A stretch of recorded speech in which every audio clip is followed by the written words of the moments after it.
আসসালামু আলাইকুম বন্ধুরা। আপনি কি ভেবেছেন বিজ্ঞান এত উন্নত হওয়ার পরে সামান্য একটা টাইটানিক জাহাজ সমুদ্রের তলদেশ থেকে কেন তুলতে পারছে না বিজ্ঞানীরা? এর পেছনে কি কোনো ভৌতিক কারণ আছে, নাকি পুরোটাই একটা স্বাভাবিক প্রক্রিয়া? সেটাই আমরা জানব আজকের এই ভিডিওতে। 1912 সালের 15 এপ্রিল মানুষের তৈরি তৎকালীন সবচেয়ে বড় এবং অত্যাধুনিক জাহাজ টাইটানিক তার প্রথম যাত্রাতেই একটি বিশাল আইসবার্গের সাথে ধাক্কা খেয়ে আটলান্টিক মহাসাগরের নিচে তলিয়ে যায়। এই দুর্ঘটনায় প্রায় 1500 মানুষ প্রাণ হারায়। এরপর 100 বছরেরও বেশি সময় কেটে গেছে।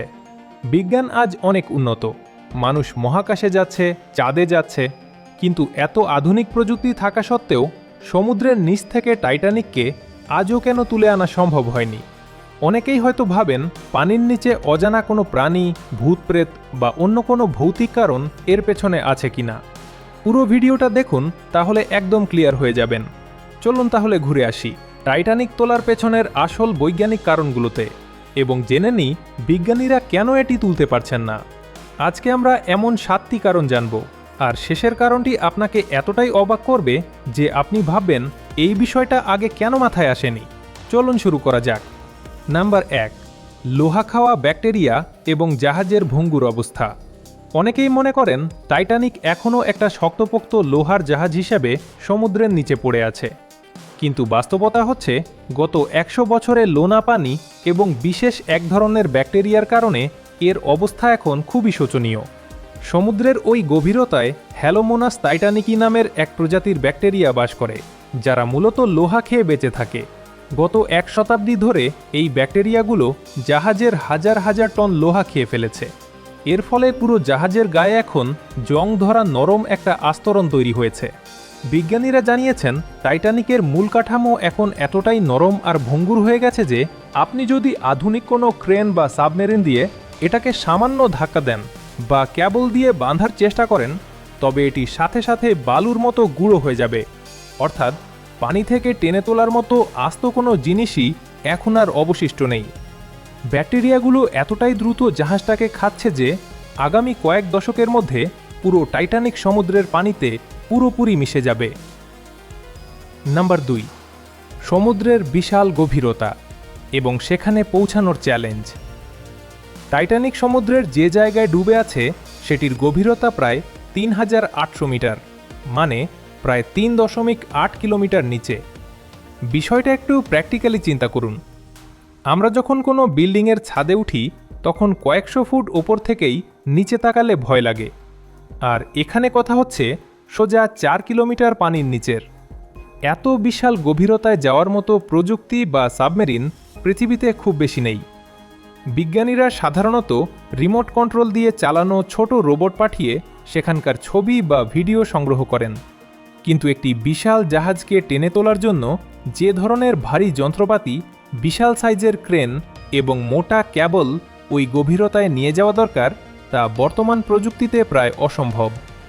ওপর থেকে 4 কিলোমিটার লম্বা ক্যাবল নামিয়ে সঠিক জায়গায় হুক লাগানো এবং সেটাকে ব্যালেন্স করে ওপরে টেনে আনা ইঞ্জিনিয়ারিংয়ের দিক থেকে এক কথায় অবাস্তব।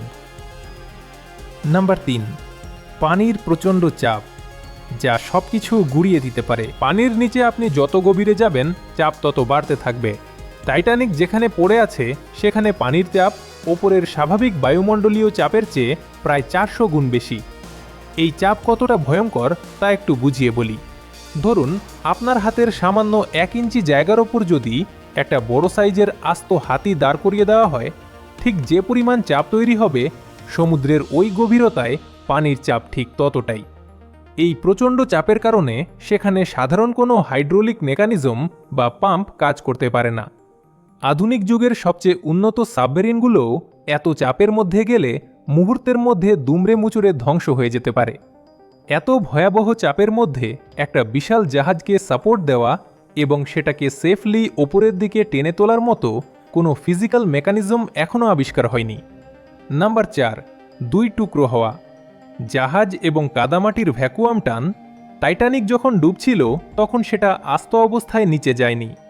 পানির নিচে যাওয়ার সময় প্রচণ্ড চাপের কারণে এটা মাঝখান থেকে ভেঙে 2 টুকরো হয়ে যায়।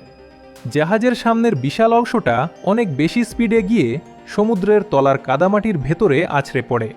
স্পিড এতই বেশি ছিল যে জাহাজের সামনের দিকটা প্রায় ৬০ ফুট কাদার নিচে গেঁথে যায়। এখন আপনি যদি এটাকে ওপরের দিকে টান দিতে যান তাহলে এক বিরাট সমস্যার সম্মুখীন হতে হবে। কাদার ভেতরে যখন কোনো ভারী জিনিস গেঁথে যায় তখন সেখানে একটা ভ্যাকুয়াম বা রাক্ষুসে টান তৈরি হয়। আপনাকে শুধু জাহাজের ওজন টানলেই হবে না, ওই কাদামাটির বিশাল আঠালো টানটাকেও হারাতে হবে। বিজ্ঞানীরা হিসাব করে দেখেছেন পৃথিবীর সবচেয়ে শক্তিশালী ক্রেন দিয়েও যদি টান দেওয়া হয় তবে কাদার এই টানের কারণে জাহাজটা মাঝখান থেকে ছিঁড়ে যাবে, কিন্তু কাদা থেকে পুরোটা উঠে আসবে না। নাম্বার ৫, বিশাল ওজন এবং কেবল ছিঁড়ে যাওয়ার ভয়।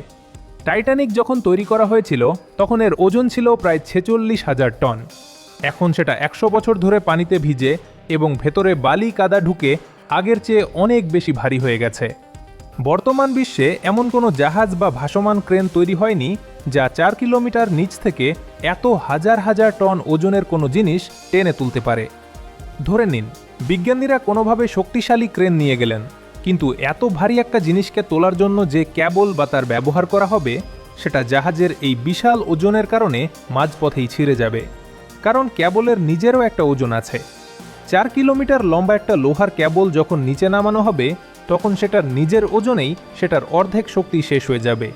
তার উপর এত ভারী জাহাজ তুললে ক্যাবল টিকতে পারবে না। নাম্বার ৬, সবচেয়ে বড় এবং অবাক করা কারণ। এবার আসি সেই শেষের এবং ৭ নম্বর কারণে, যা শুনলে আপনি সত্যিই অবাক হবেন। টাইটানিক কেন তোলা হয় না তার সবচেয়ে বড় কারণ আসলে বিজ্ঞান বা টাকা নয়। এর আসল কারণ হলো মৃতদের প্রতি সম্মান এবং আন্তর্জাতিক আইন।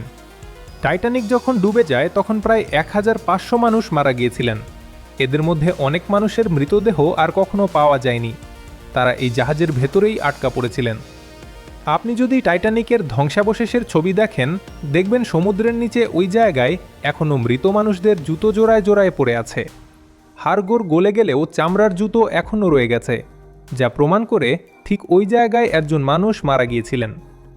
আন্তর্জাতিক নিয়ম এবং ইউনেস্কো আইন অনুযায়ী ওই জায়গাটিকে এখন একটি সংরক্ষিত গণকবর হিসেবে ঘোষণা করা হয়েছে। মারা যাওয়া মানুষদের সম্মানে ওই ধ্বংসাবশেষ কেউ স্পর্শ করতে পারবে না বা ওখান থেকে কিছু তুলে আনতে পারবে না। এটা আইনত সম্পূর্ণ নিষিদ্ধ। বিজ্ঞানীরা এবং মারা যাওয়া মানুষদের বংশধররা একমত হয়েছেন যে যারা ওই দুর্ঘটনায় প্রাণ হারিয়েছেন তাদের যেখানে সমাধি হয়েছে সেখানেই তাদের শান্তিতে থাকতে দেওয়া উচিত। তো বন্ধুরা, আশা করি আপনারা একদম ক্লিয়ার হয়ে গেছেন যে টাইটানিক তোলার পেছনে কোনো ভৌতিক ব্যাপার নেই, পুরোটাই বিজ্ঞান, বাস্তবতা আর আইনি বিষয়। ভিডিওটি কেমন লাগলো কমেন্ট করে জানাবেন। দেখা হবে পরের ভিডিওতে নতুন কোনো বিষয় নিয়ে। ধন্যবাদ।